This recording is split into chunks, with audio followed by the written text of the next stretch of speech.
Probably just another sickness, you know. My kids bring disease into my home every day, and you know what else I bring into this home? Some news. The WoW news, that is. Yeah, we got a little bit of news to talk about. Amen, baby. East Coast gang, that's right. Augmentation Evoker. We talked a little bit about this on Friday. More to talk about. What's up, Cap?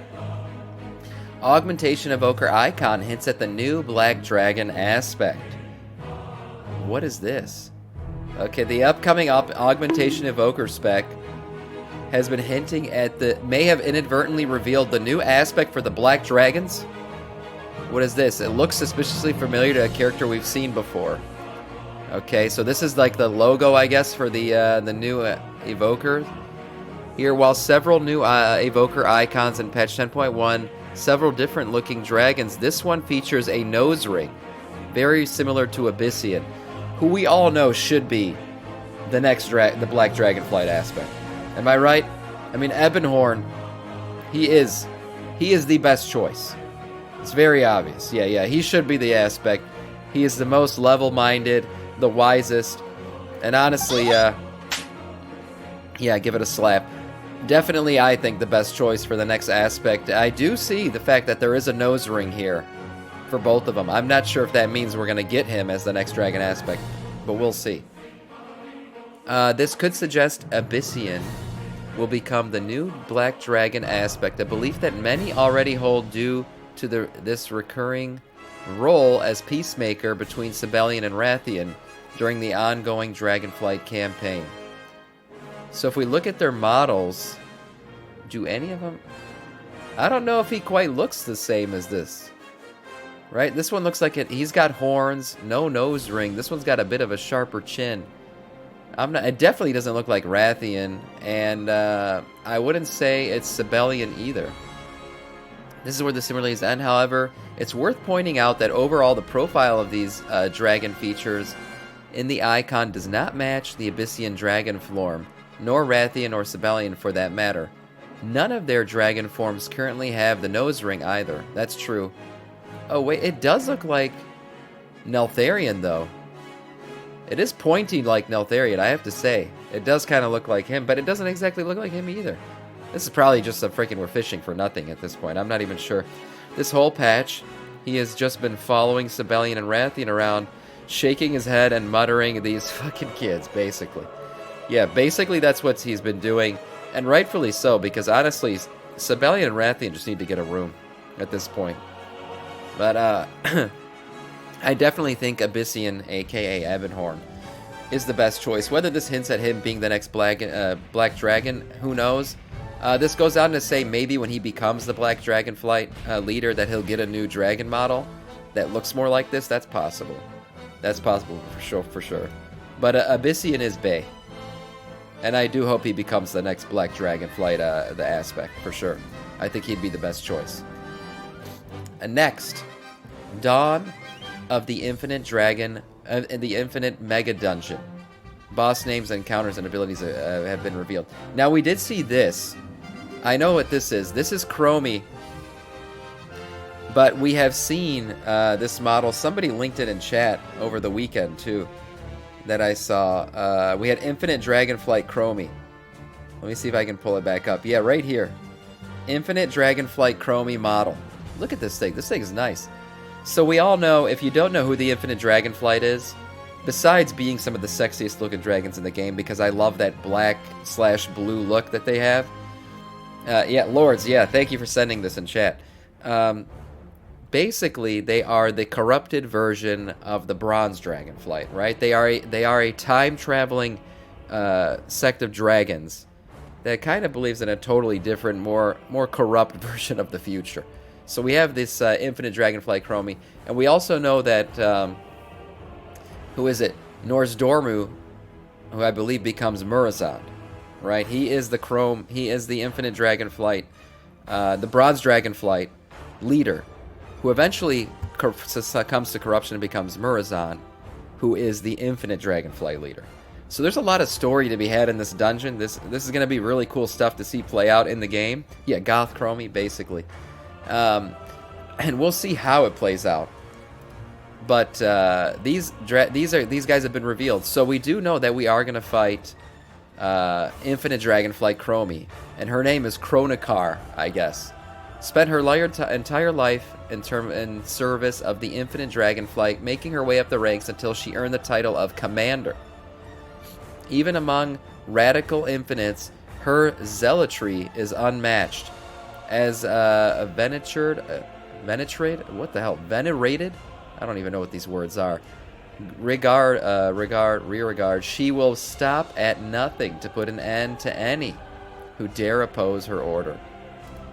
So again, we have these different bosses: Chronocar, Manifested Timeways, Blight of Galakron. We do know that Galakron is going to show up in this dungeon. We saw the hints at it not too long ago. Iridikron is also in this dungeon, which is crazy. I doubt we kill him. You know, he's too big of a baddie for this expansion to die in a Megadungeon. But it's cool that we're going to get to fight him at least. Maybe he's going to test us and then, you know, run away at the last second kind of thing. And then we have Tyr, the Infinite Keeper, Morchi, Time Lost Battlefield Alliance, and Time Lost Battlefield Horde. Hold on, this better be fucking cross-faction. If this isn't cross-faction, I'm going to be pissed, but this is weird. The fact that we're going to have two different versions here for Alliance and Horde. And then Chrono Lord Dionys and the Infinite Dragonflight. Some interesting bosses here. They have the different abilities here. I mean, it's boring shit. I'm not going to read through all of this. But certainly, this Mega Dungeon is lining up to be one of the coolest ones ever. And I'm very excited for it. It's also going to be the biggest Mega Dungeon we've ever gotten. It is essentially a raid broken up into dungeons. What if we have Neltharion from another timeline become our aspect? Oh, shit. That's an interesting thought. We are going to be playing a lot with the timeline here in the next patch. I mean, 10.1.5, that's what it's all about. So we would never know. That could be. I'm not normally into gnomes, but Emo, she's good looking. Yeah, Emo Chromie is totally got it. God, I love Morchi, the Morchi model. Yeah, no, very cool stuff. What's the Morchi model? I've not seen that one. But, Morchi, oh, sorry, I'm an idiot. That is Chromie. Morchi is Chromie, corrupted Chromie, anyways. Very cool stuff, looks good, can't wait to see it. In other news, okay, this one I have not talked about, and that's because I haven't really talked about Classic at all. But this was massive news. Hardcore and next season announcement. You guys have been seeing Hardcore WoW has taken Twitch by storm. It's everywhere. I mean, you cannot get on Twitch in the WoW section and not notice the fact that Hardcore WoW has taken over Twitch as far as WoW goes. And that's, rightfully so. Hardcore WoW is a lot of fun to watch in terms of, the fact that if somebody dies, it's over. So the risk is constantly there. There's lots of great moments of people raging and everything like that. So it is fun for people to watch. Blizzard has taken notice. And they have announced the official release over this weekend of Hardcore Classic WoW servers. So this is what they said. The WoW Classic Hardcore growth has been taking place over a year and has now reached a boiling point. A fully community... it's a typo. A full community-based game mode has exploded on the Classic era scene. A fully community game mode, yeah. Breathing new life into Classic era realms across all regions. Blizzard previously recognized the community with the Soul of Iron mechanic in WoW Classic's first season of Mastery. Blizzard has just announced that they will be making official WoW Classic Hardcore realms, where players create one-life characters. Here is a quick breakdown of the details surrounding the official Hardcore realms. WoW Classic Hardcore will be on PTR in several weeks and launching later this summer. Later this summer we'll be getting Hardcore. That's crazy. That's actually faster than I thought it would be. If your one-life character dies, you will be able to continue to play them as a ghost, but unable to resurrect. So right now when people play Hardcore, they essentially play by the rules, and they follow the rules based on, what they do. Right? So everybody has to follow the rules, and you're not considered part of Hardcore if you break those rules. But in essence, if you play on these Blizzard official servers, you will just not be able to break the rules because the rules will be part of the game. You will not be able to resurrect, which is wild to think about. Blizzard will be adding a new duel mechanic where players can choose to duel to the death if they so desire. A Mak'gora. /Mak'gora is the command. That's very cool, actually. That's a really cool little Easter egg there, that the fact that it'll be called a Mak'gora. Hardcore Fresh is going to be its own thing, separate from the next Classic WoW season. Blizzard will share more details later on regarding this. I've honestly been thinking about doing some Hardcore WoW on stream potentially. Now, me personally, I've been enjoying Dragonflight. I think it's a lot of fun. But Hardcore is very interesting in terms of streaming. I'm not going to lie. And if I ever did do Hardcore WoW on the official servers, my goal would be to raid Molting Core. Because this is what we do on this channel. Oh my god. Oh my god, what is that? That was an interesting one. Dark Souls death? Yeah, basically. I mean, dying in it is the end. Samiccus official hardcore. Yeah. Yeah, I went in another chat and was talking about this. I'd level up Ken's. Here's the thing. Here's the thing. If I did hardcore WoW, I would go balls to the wall. My goal would be to raid Molting Core and hardcore version. And it's the same thing goes. Same rules apply. If you're raiding in hardcore, you die, it's over for you. So my goal, if I did hardcore WoW, I would make a guild. All of you guys would be invited to join that guild. Level hardcore, hit cap level, and then raid Molting Core. That would be the grand finale. Because again, raiding is what we do on this channel. It's all about raiding. I would be totally about that. And if chat would be interested, if stream would be interested, it'd be even more exciting to do. But I probably wouldn't do it until there were official hardcore servers. Unless pent-up demand just builds up too much and we don't really have anything to do in retail anymore. Hardcore leveling guild raiding, yeah, it'd be intense.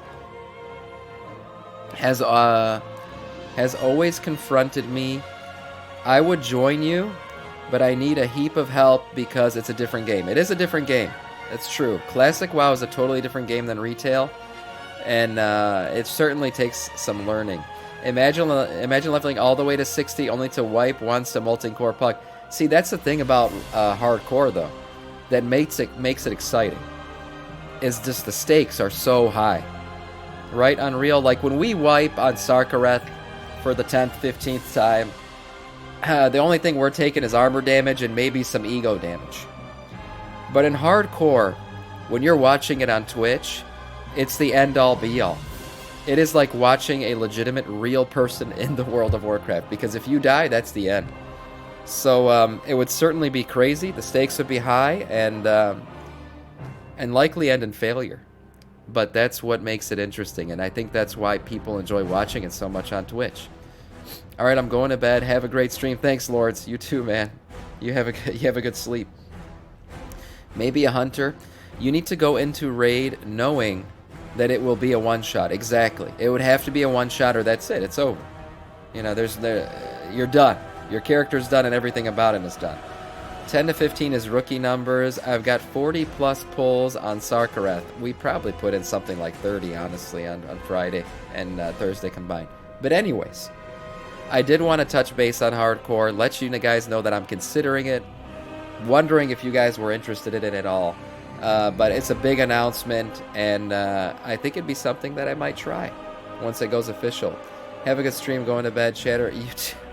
You know, it's just like Gunko when somebody says, like, enjoy your meal at a restaurant, and then you go, you too, and then you just fucking sit there awkwardly, like, shit. Why'd I say that? Same thing, same concept. I'll go where the content takes me, Sam. There you go, Cadence. There you go.